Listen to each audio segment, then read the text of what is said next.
I'll skip some slides because, as usual, I've put more in than I need. I'm not from Victoria. What are the pesky Victorians up to? Look, I'm just going to focus on, there's layers of policy and strategy I've been involved with in Victoria on goats. I'm just going to focus on a small bit of that. That's Murray Sunset National Park. They've got a lot of data, historic data, to drive eco-fiscal optimisation, because that's what they're looking at how to more effectively reduce goat numbers in that area for less money. Now, the Vic's got a lot more money than SA, so they can afford to invest in this, invest in me. We need past removal data, effectiveness of culling versus known densities. We needed that information. Population growth rates, a current density estimate. Need to know a lot about movement of goats. And they need to set some density targets. Now, I might not have time to look at that, but evidence-based monitoring to set density targets for goats is imperative. I'm probably going to run out of time to get into it. It starts with this. Now, this is a bit of a mix of SA and mix of Victorian data. This on the top, this is just aerial culling. And what they want to do is save on the cost of aerial culling. So in order to do that, we need to look at what other community engagement type practices they needed to undertake. But to know what it was costing them to cull was really important. These graphs show that as the density of goats goes up, the number of goats shot per hour from a helicopter goes up, right? Now this is real data based on SA, and I put deer in there because they're a lot harder to shoot from the air. Any marksman will tell you that, and I've shot from the air, I know what it's like. There's obviously an asymptote to this curve eventually. I think Mike Young's got the record in the department for 300 goats in an hour from a chopper in the Gawler Ranges. That's a 2-bullet a goat policy, so work that out. But, you know, 80's cracking it pretty high. But what we're able to do with that sort of information is drive these sorts of budget projections. And that's what I'm on about, is that agencies do not have a handle on how much commitment they need to put into these things over a longer term. This shows a maintenance budget of $76,000 per annum would be required, and I'm not going to get into all this target density stuff, we don't have time, to get the target density down to less than 0.34 goats per square kilometre.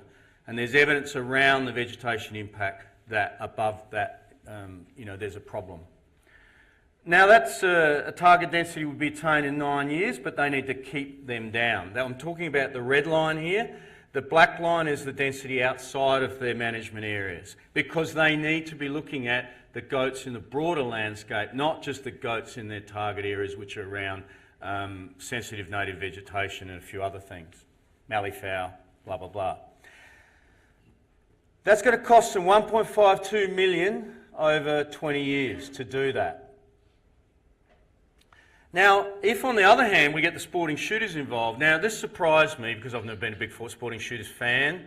I'm not a big fan of any of them, but John Schutzer some time ago got me to have a look at what sporting shooters were doing in SA. They contribute about 8% to the reduction of goats in SA, and it's very similar in Victoria, we've found, looking through historic data.